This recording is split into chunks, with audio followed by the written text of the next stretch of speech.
किसी से दिल लग जाने को मोहब्बत नहीं कहते, जिसके बिना दिल ना लगे उसे मोहब्बत कहते हैं।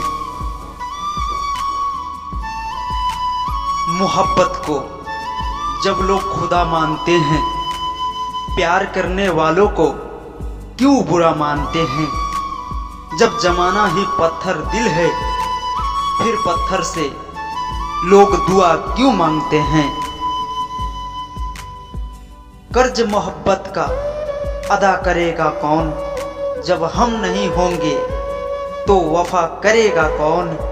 या रब मेरे महबूब को रखना तू सलामत, वरना मेरे जीने की दुआ करेगा कौन। करोड़ों की हंसी तुम्हारे नाम कर देंगे, हर खुशी तुम पर कुर्बान कर देंगे।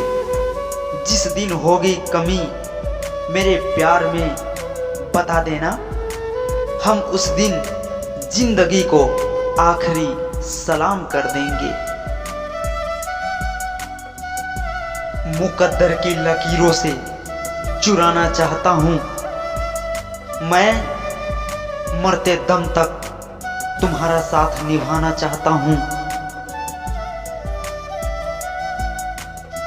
तेरा हाथ पकड़कर 4 कदम चलना चाहता हूँ, तेरी गोद में सर रख के 2 पल की नींद चाहता हूँ।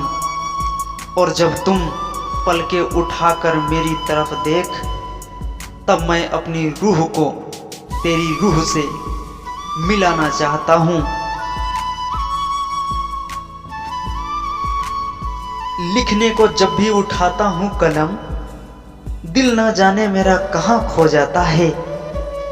याद आती है तेरी जब देखता हूँ मैं आसमान को, मुझे हर तरफ मेरा तू नजर आता है, मेरा तू नजर आता है।